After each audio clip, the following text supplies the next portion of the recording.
Good morning, and thank you everybody for joining me at today's TTT4, the Project Architect edition titled The Art of Collaboration and Getting Things Done, Unpacking Culture.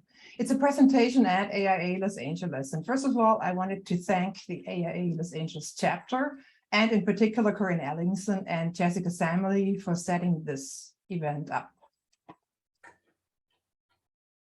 To give you some insight into my background, I work as an A&D business strategist, as a management consultant, and as a leadership coach.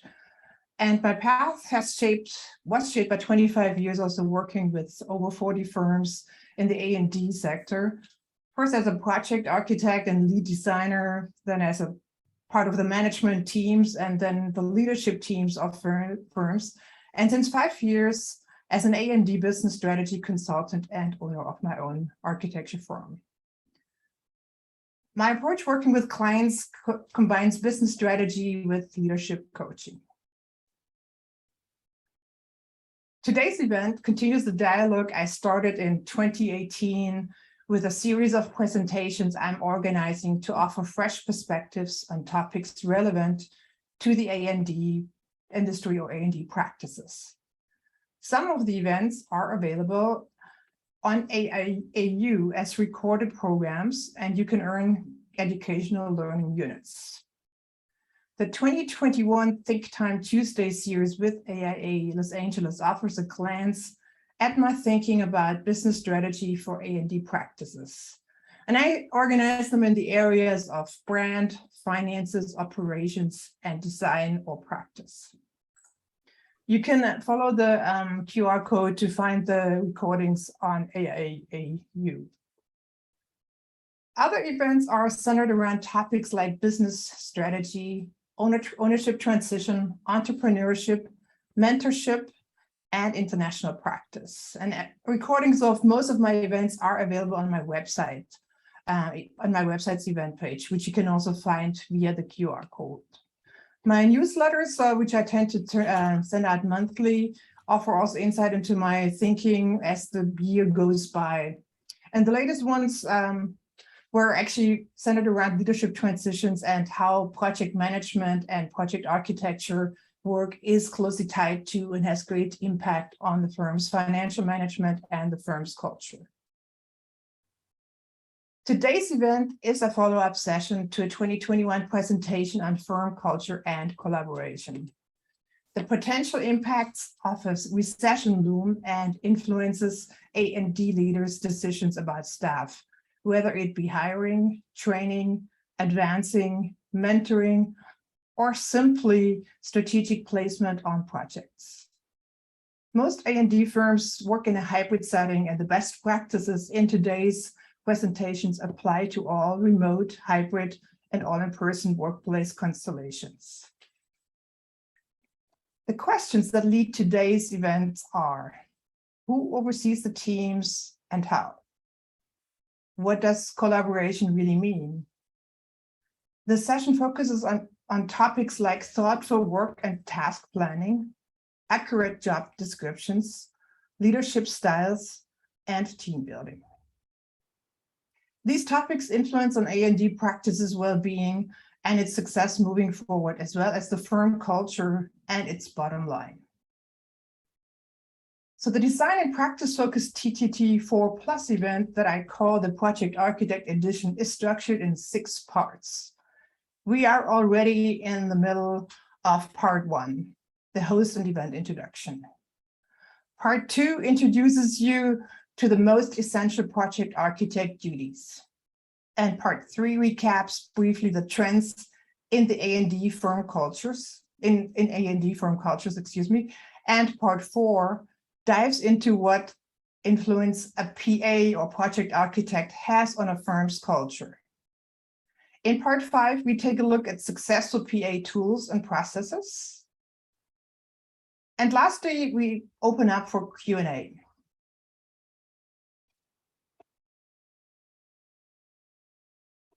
So the project architects are essential to staff advancement, placement, and to getting things done.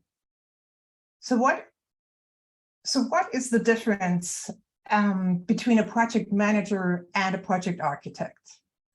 In a small firm, you may wear both hats and more, possibly also the owner's hats. In a mid-sized and large firm, the position evolves into internal and external team leadership roles with an overlap on some responsibilities.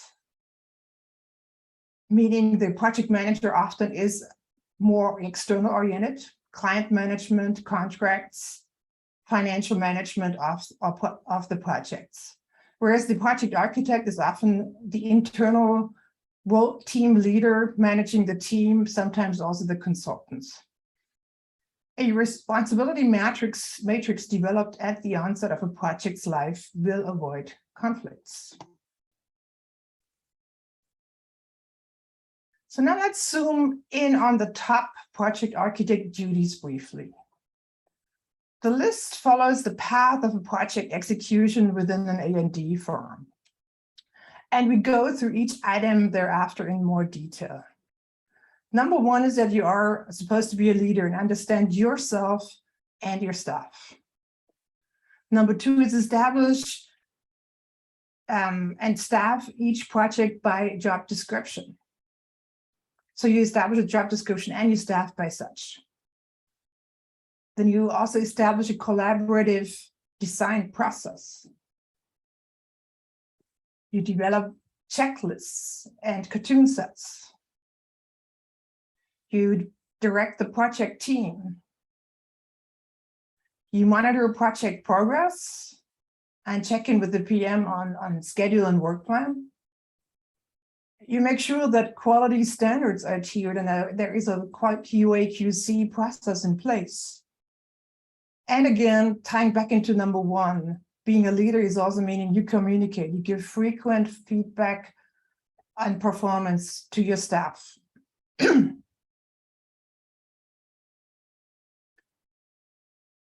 So the project architect is the pacemaker inside the firm.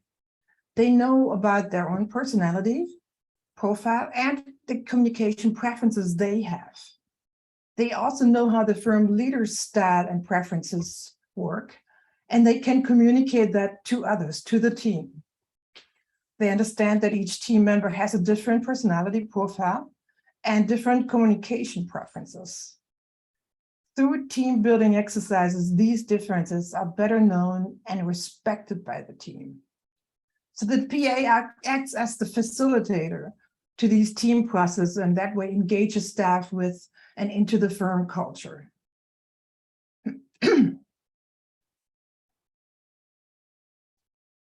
So early on in the project pursuit, you might be asked to build an internal team for a project.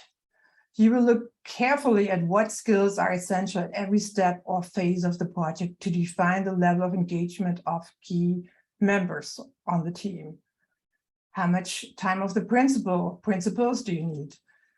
What kind of senior level staff do you need? How much time in which phase? How much middle level staff do you need or junior staff? And do you need anybody with special skills like specifications writers or renderings or model builders?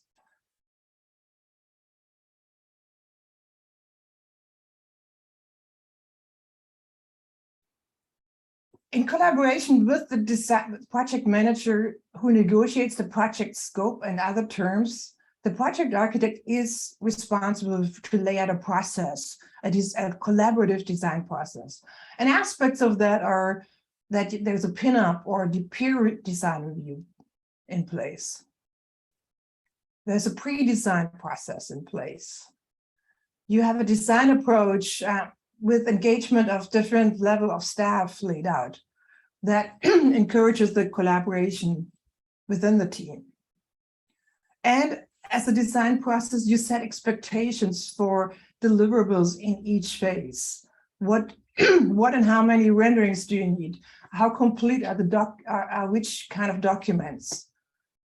How much nodes are expected on the documents at each phase?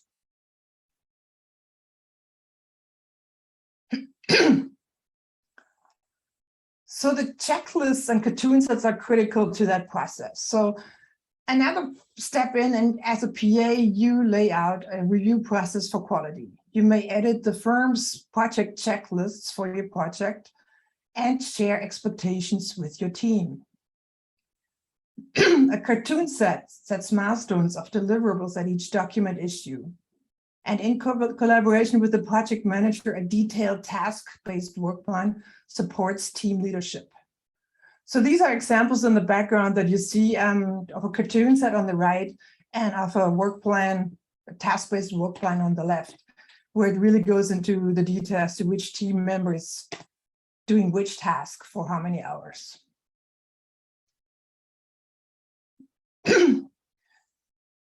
When in the process of executing the project, as a PA, you keep in mind that you are not only the gatekeeper of the firm's design approach and quality of work. You have great impact on the firm's culture by how you present and implement the firm's values, how you train, and how you mentor staff, how you collaborate. Does your leadership style inspire others and bring the best out of them? Or do you prefer to tell staff what to do and how to do? Do you show curiosity for different approaches and encourage a pursuit of them? Are you able to work with different learning and communication styles other than your preferred one? These are all skills that can be learned. And there are classes and workshops that train project architects, A, to better understand who they are, and B, to communicate better. Working closely with the project manager on you're responsible to deliver progress in alignment with the project schedule. The firm's billings most often are tied to a project schedule. The clients may be frustrated to see a 50% CD invoice while looking at a set that is not matching that progress level. So making the project manager and principals aware in time when progress and schedule are not in alignment is critical. So proper approach and communication with the client can be initiated.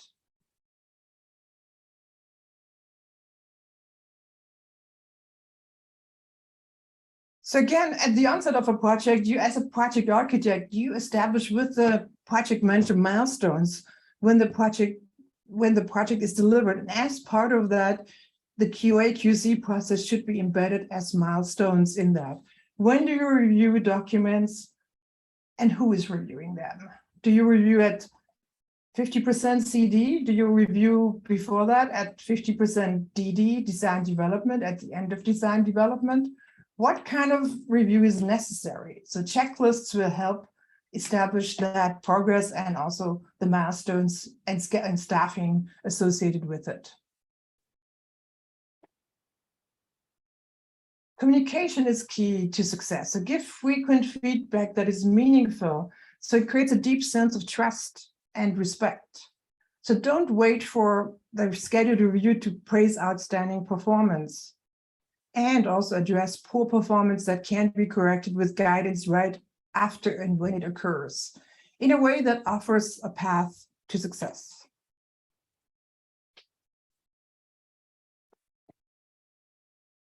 So let's look a little bit at what kind of cultures A&D firms have and what the background of that is. So TTT2 and 4, which were last year, was A&D firm culture and leadership and collaboration. You can review those recordings if you want to by following the QR code on the right. And you will get a recording of this session after that, so you can actually zoom in and find it if you're not able to do it today. So firms' mission, core values, and goals are essential to the leaders, but also to everybody else to better understand what drives the firm. And the founders' core values have a strong imprint on a firm's culture. Answers to the big questions of why, what, how, and who determine an A&D firm's culture. An A&D firm checks on these topics during their annual retreats or branding campaigns, which are not annual, but every couple of years you should consider that. The annual retreat you should do annual though, to be most successful staff is included in these checkpoints or campaigns. So they are not only are told what it is, but they have a say in it. They are part of that process. So the why is about why do you do what you do, which turns into a mission statement often. The how is how do you do what you do, which is often going into the values of the firm and describes that. And what is, of course, what do you do, what kind of services, in which area you do that. And the who is about who is part of the leadership team. So you have to define also your leadership team and its structure. So the answers to the why, what, how, and who will show firm trends to be, if you look, some of them tend in the entrepreneurial direction. Some firms tend to go in the competitive direction, some hierarchical, and some collaborative, or a combination of some of them is possible. But these are the trends that I have observed over the years as to how firms position themselves.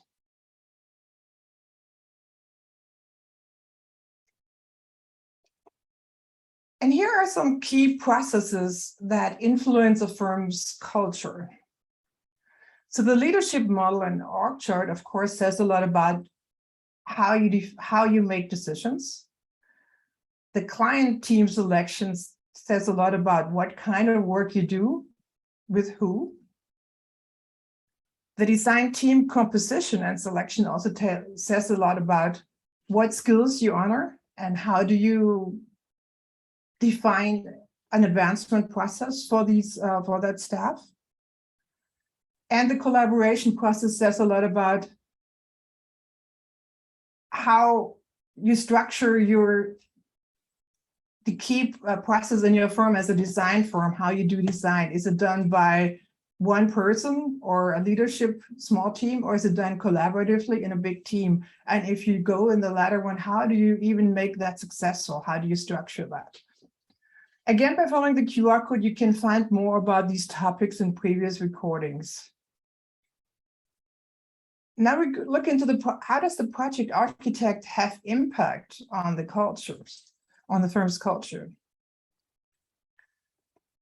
There's a leadership model. I say they, to include as many people as possible, have influence on that. On the client team selection, possibly less so. On the design team composition, yes, absolutely. And on the collaboration process, also. How? Now we go a little bit into the detail.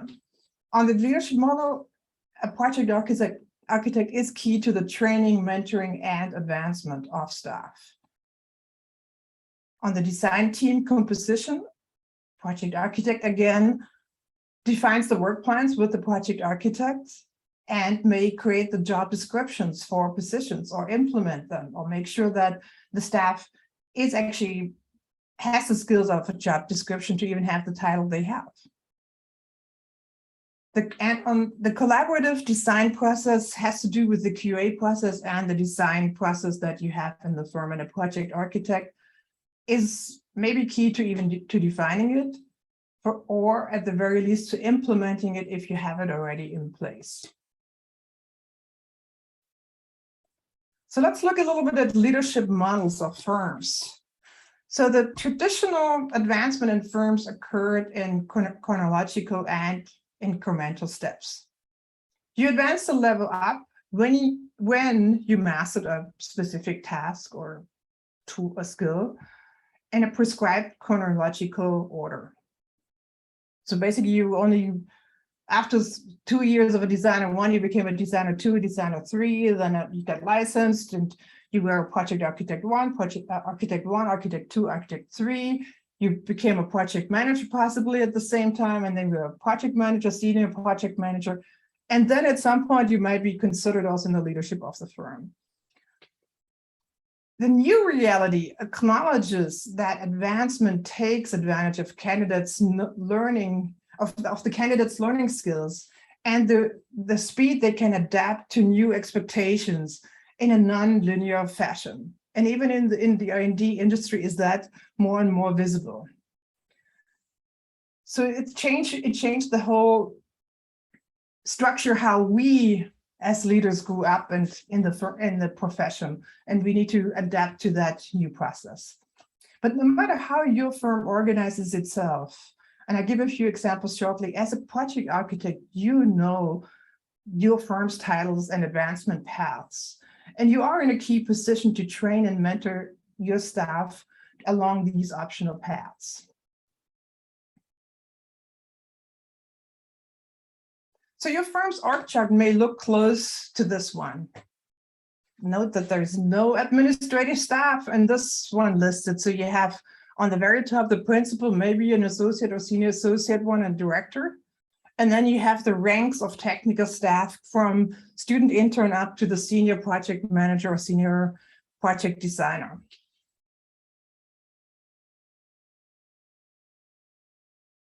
Possibly your firm's org chart acknowledges that administrative staff are on a career track just as much as technical staff, given also the size of a firm.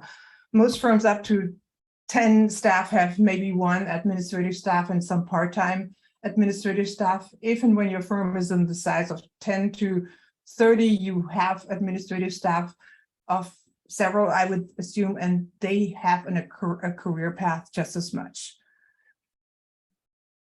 The leadership team may have expanded at that point to have associate principals, vice presidents, and we had already the associates in it. And the technical level, the director level may be also applicable to administrative staff, like a director of operations that comes out of the admin team, the director of HR, the director of for marketing. Your firm's org chart may even suggest that career paths to firm leadership are not tied to technical skills or licensure. That creativity and leadership can arise from all areas of the firm and offers path to advancement. Most likely, the technical staff track shows subpaths that allow designers to advance to leadership without licensure or without becoming a project manager, which is the traditional career path in the A&D industry. These charts lay out career paths for advancement. By laying them open, a firm shows that staff is advancing as they acquire skills and lays out options for career paths. So you can plan it, you have an understanding, you see the options.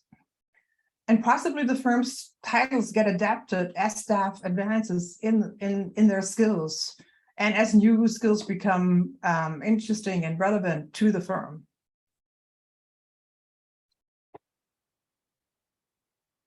So creating detailed job descriptions tied to staff titles is a baseline that is absolutely essential for each firm. Here we look at what we should look at here are the AIA's job titles, and they can be used as a starting point. They're available as part of their AIA's compensation report. And they are rather detailed in terms of number of years of experience and progress in licensure. I would assume that each firm creates their own job description, because we all, even though we are in the same field of design and creativity, we tend to have different preferences of what matters to us. So no matter how you structure your firm's job descriptions and the accompanying billing rate, addressing when a staff is eligible for the next step up is a sign you give when making this information public meaning internally in the firm. Things to address for each level are the years of experience each level should have, what level of the design process you are expecting, the knowledge of the documentation process, how you establish a CD set with all its keynotes and references, etc. What knowledge of the permitting process you expect staff to have at different levels. Knowledge of building technology in terms of really detailed knowledge of putting a building together with all its possibilities. What knowledge of the coordination process with outside parties, consultants do you expect, or the agencies? And what knowledge of technology platforms? Is it Revit? Is it AutoCAD? Is it ArchiCAD, other platforms? And what level of managerial skills you expect should be also addressed.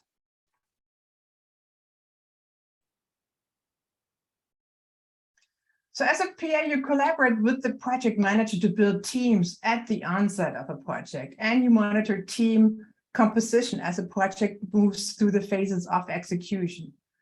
So creating a team composition of proper skills and personality profiles is not an art. It's actually something you can learn, and it can be mastered. Using good tools to chart a project out is essential in that. A work plan that shows each staff by title, billing rate, and planned utilization of project in each subsequent phase is the beginning point of a work plan to build fees or to communicate with everybody, including your client. This is the team. This is the team size and the engagement of staff. We will have the number and the utilization, how many weeks or hours a week they are going to be on that project. So this diagram outlines the team composition with specific firm's organization. So the black ones are the ones that would be in a team, and the gray ones are the one you have in your staff, but maybe not on that particular project. And this is actually a composition with a different firm, same type of project, but they may have different titles for different positions, like a lead designer instead of a senior designer, and a project architect instead of a senior architect, or an architect 3 instead of senior architect. A task-based work plan elaborates on the simple work plan I showed a few slides ago. So once you get into the execution part of the project, here you get into the detail as to which team member should work how many hours on which task, in which phase, in which week in particular. So you really know how much, and you can communicate that to your staff so they better understand, oh, I'm expected to work 2 hours on this elevation and not like as long as I think it takes. So you set expectations and you can communicate that clearly to whoever is working on your team. Now let's talk about which is key, which the project architect should be part of and has a clear, the hiring has one of the biggest impacts on firm culture. Who do you bring on to your firm? What skill level, what personality, which previous firms has the candidate worked in, or what kind of training did they get in which school? So each firm has its own hiring process. And here I give you an example of a collaborative hiring process, the steps to be taken to really go thoroughly through it. At the onset, a project manager would define when additional staff is needed based on the forecast they look at the work plan, and they see there is a need to add a staff level.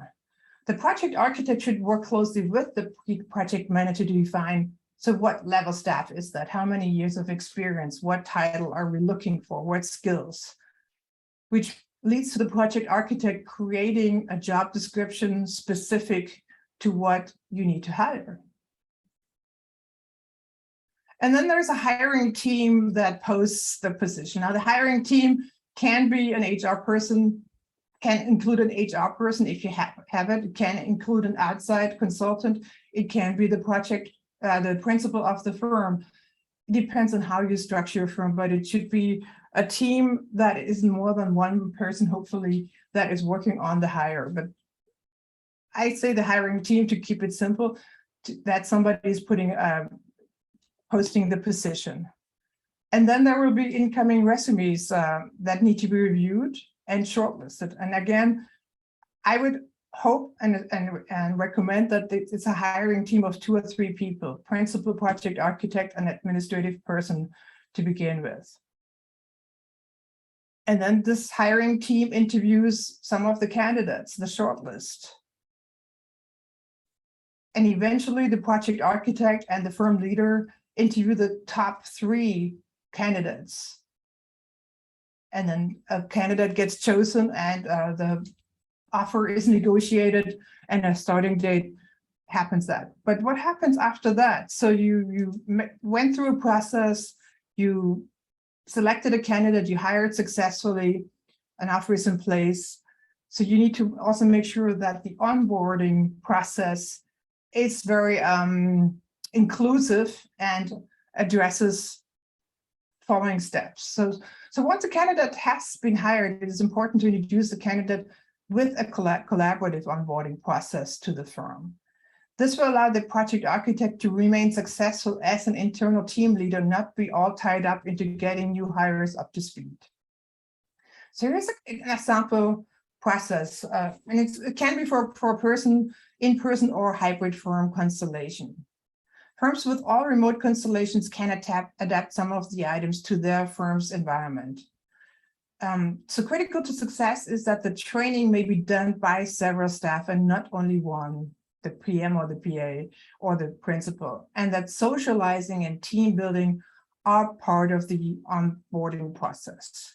So on the first day you do the paperwork, you may meet the team, you may see your physical workplace, you meet your mentor, hopefully that mentor takes you to coffee or lunch, and you meet you get your introduction to the technology of your workplace. Where do you find files? What kind of computer do you have? What kind of software do you use? On the second day, you get to meet your team. You get introduced to the firm standards. And you also have a team, within your team, you're introduced to your buddy in the team. And you make sure on third, fourth day that there are some social aspects to the onboarding part of the process. This is a checklist that can be established ahead of the first day and distributed to the team that describes who specifically would take on what part of training or paperwork that is essential for onboarding.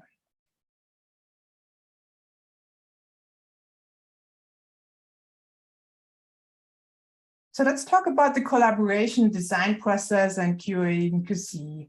So any A&D firm can lay out how it approaches design in a collaborative mode. And critical steps are that you have a pinup or peer design review to define how often the team checks in with a principal or when to share the design with others to seek input. Also, a pre-designed process is essential to set criteria like design aesthetics and budget. You analyze the site prior to design, you establish energy and sustainability goals or others. The design and collaboration approach, it establishes guidelines as of whether several design approaches are pursued and how to engage the collective brain trust of others in the firm.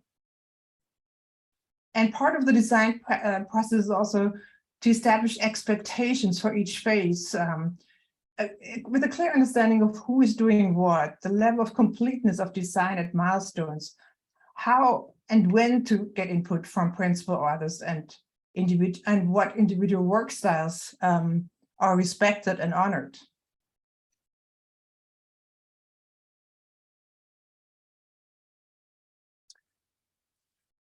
Any A&D firm can lay out a creative QC process, and it should address that it establishes the milestones of when the documents will be reviewed by who, the level of accuracy to be expected at each review, and that the reviews are built into a work plan, and you work with you establish checklists that can be adhered to. And preferably a plan B when things change, like schedule changes that happen very frequently. So let's look at some best tools and best practices briefly. I introduced in the Project Manager edition, which I did earlier in the year, the TTT tool, which is a project performance tracker tool. And it has a lot of, it's an Excel spreadsheet that has a lot of tabs, and it's primarily for financial performance of a project. However, there are other aspects that the project architect should and can look at in it as well. So it has the work plan. Like I mentioned, I only go into 4 of them today. You can look at please look at the recording for the project management to see all the other ones as well. There's the work plan for fee building, a task-based weekly work plan, a deliverables by phase checklist, and the QA/QC checklist. So when building fees, several approaches are recommended to determine which fee is right for this project and for this client. One of the methods is developing a work plan for the proposed project and assigning a team to the project with billing rates and phase or task durations. The team structure and duration of phases is built on a combination of client expectations and experience executing a project of that type and size. Why the project architect should be engaged in that is it has to do with the composition of skills, not only the burn rate of fees per billing per title, but also do we have the right level of skills and the right amount of time of each of these candidates at each phase in it. This takes us to the work plan developed to build fees. This one of the task-based weekly work plan takes the work plan that we just looked at for fee building a step further, and it defines the hours each task is assigned to specific staff in each phase. It can go. I have developed also tools that go into more weekly arrangements. Some firms prefer that rather than monthly or just by phase. This phase could be anywhere between 3 weeks and 3 months long. So and the number of on top identifies the weeks in this case. So it would be an 8-week phase. It allows thorough planning and tracking of the project's performance and of the execution and the level of completeness that you get the work done as well. It gives staff the guidance of how much hours that are they expected to work on a specific task.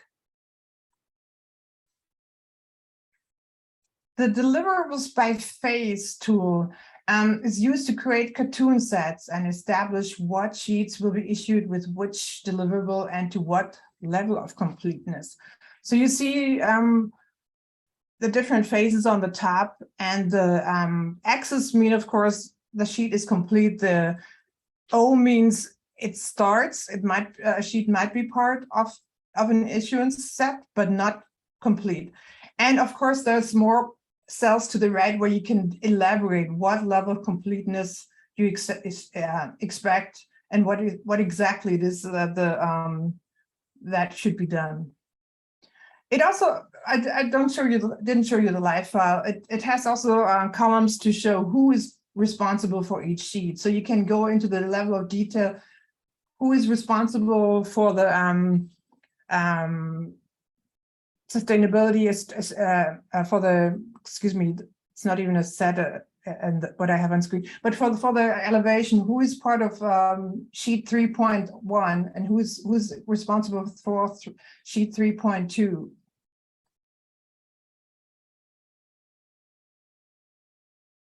And this is an example of a QA/QC checklist that gives the reviewer and the team producing the set guidelines and on what to be expected on a set of at a certain milestone.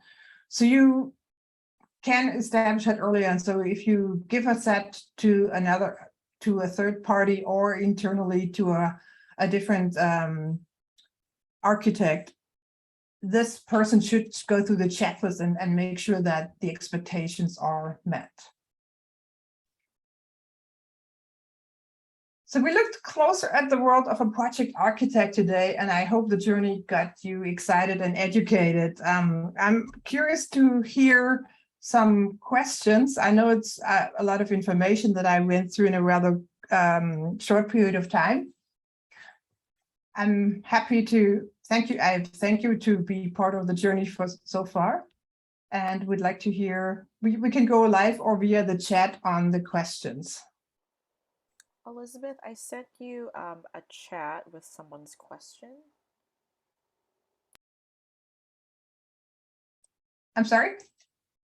I sent you a message through chat with someone's question that they had sent me.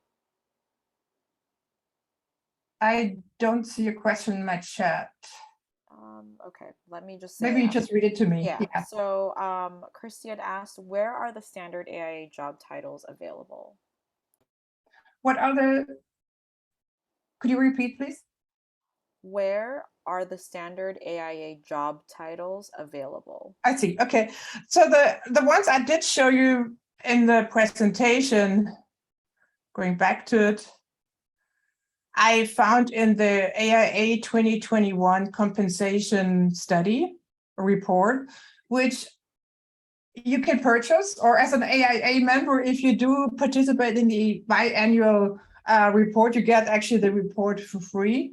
I think the chapters let you look at, you can go to any chapter office and get insight into that for free.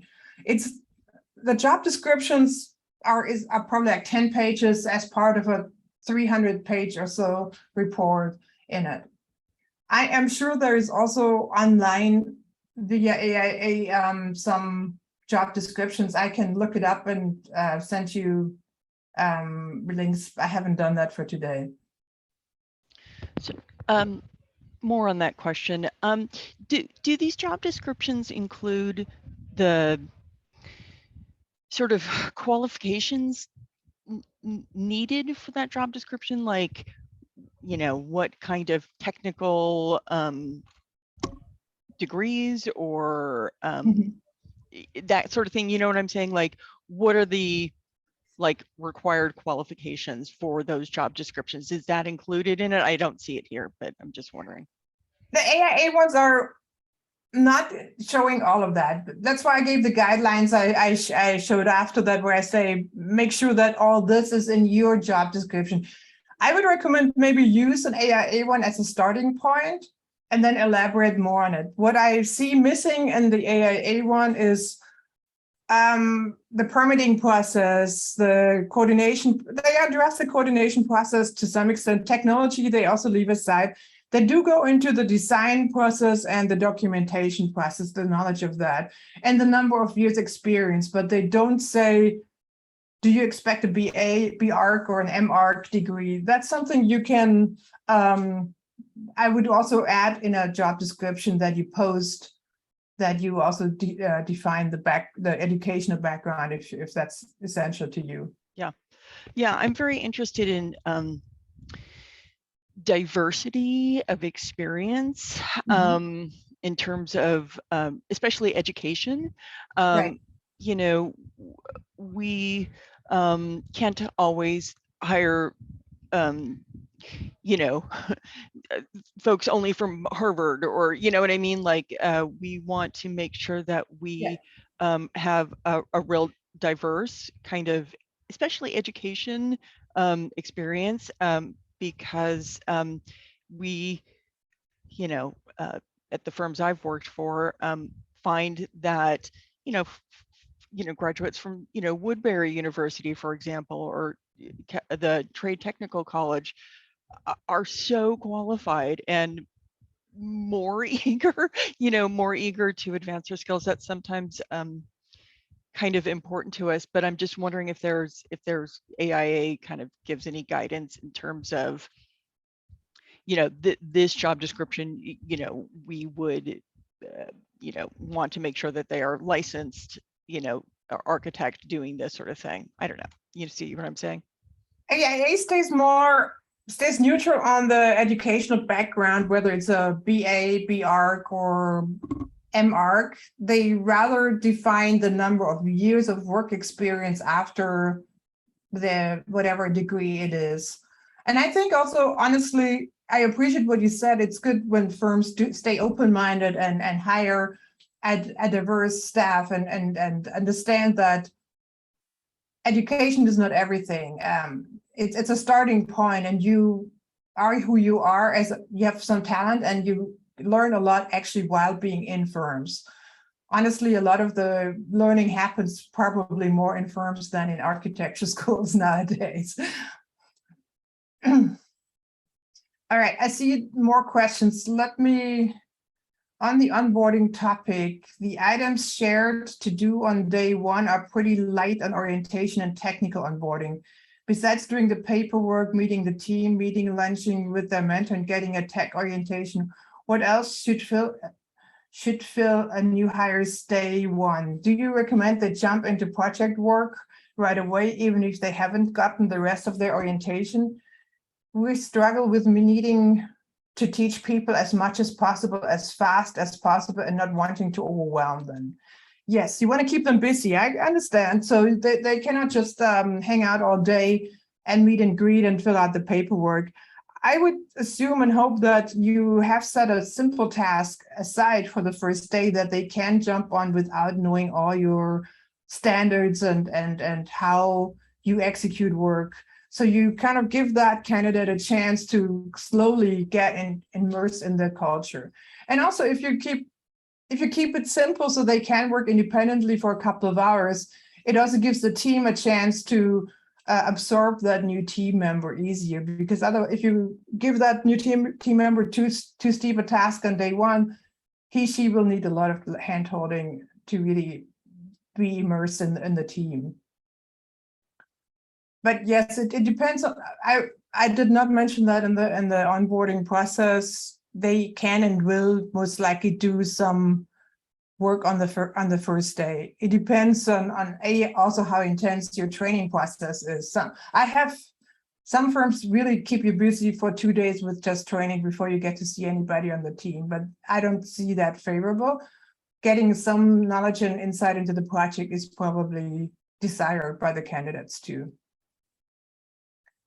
The next question is, where can we find templates for the work plan you presented? So these are the tools I have developed over the course of the years. If you are interested, I usually share some of my tools depending on, I have also pretty complex tools for resource planning and forecasting, but the work plan is a very simple tool. I'm more than happy to share that with you if you have interest in it. The next question is, can you briefly describe how the project architect role contrasts with project manager role? Which position is made more, or are they the same? Depends really on the size of firm and how you structure your firm. Traditionally, the project manager was the higher ranking position. That's why a lot of a lot of staff have traditionally migrated in that direction just to get the higher pay and the higher kind of rank in a way.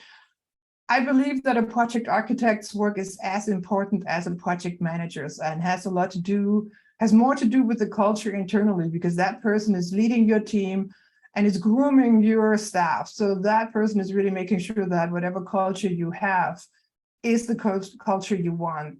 They should be paid equally. And most firms have migrated in that direction, that project architects are also very highly paid staff. They take on financial responsibility to some extent as well, because they should be collaborating heavily with the project manager on not only building fees, but also managing the fees as you go through the process of executing a project. So could you describe what the project manager does? Like just like the 2-sentence version? I mean, in small firms up to like 10 people, often it's the same. There's not, the real differentiation happens when a firm has big projects. Okay. Or complex projects where you basically can have, for instance, a project manager could manage several projects without being immersed into the projects, not doing any of the production work or design work, but literally just managing the contracts, the fees, the billing, and making sure that their work plan's in place and communicates with the clients mostly. Whereas the project architect would be hands-on and really into the team and with the coordination of consultants in particular. Okay. Does that make sense? Yeah. Okay. Then the next question regarding culture, we have noticed most recently that staff is more interested in work-life balance and issues related to values such as equity and sustainability. Do you have any thoughts about how to approach this during hiring and as part of our collaboration process? Yes, very good question. We live in an age where almost everybody has interest and desire to have DEI, diversity, equity, and inclusion and sustainability included in the way we do our work as creative designers. And I hope that you have taken as a firm the time to create a mission or vision statement that establishes such interest. And that not only that you say you do that, but also that you have processes in place that show you have, I'm talking primarily sustainability right now, diversity, equity, and inclusion. I find it also as a woman, having gone through the ranks in architecture over the last 30 years. I'm a white woman, though. I'm not of color or of no. What also I see more and more happening is also like gender identity and sexual orientation that kind of has much more options than when I started in the profession. We as leaders need to be open to that and somehow express that in our mission and vision, that we will not discriminate, we will encourage, we will create a venue for either one of these candidates. How exactly to do that? I am probably not the best person. I mean, right now there's, for instance, the conference, the women's conference in San Jose starts by the end of the month. They focus heavily on that. And I'm sure they have presentations about how to really make it happen for a firm, even a small firm. How do you create that message that can be seen and heard by your clients, but also by your staff, because you want to retain and attract staff that has a strong interest in that direction. I hope that suffices as an answer. I don't have all the tools and things available to make this happen, but I can lead you in the right direction. And I know that work-life balance is a topic, in particular since the pandemic. It's topic number one in every firm that I am and have been working with. And I'm a strong believer that we can make it work, that we don't have to work 60 hours a week to be successful, that we as architects and designers designers of all kinds can be successful with having a work that ends at 40 or maybe 45 hours and still create wonderful projects and with the profits we need and want to have. But we have to work efficiently. So that's where my teaching, training, mentoring, and consulting comes in. It's helping firms to be more effective, I guess. How to really get to the point that you can give that to everybody, including yourself as a firm leader, that you also have a work-life balance. That's very helpful. Thank you. Thank you. Do we have more questions that answer every question? Well, awesome. Then I thank everybody again for being part of today's presentation. I hope I got you at least inspired and gave you some answers. I have a class coming up on October 4th. Feel free to join me at that class. It's about principles masterclass, meaning what does a principal need to know to lead a firm. Have a wonderful day, and I hope I see you soon. Thank you very much.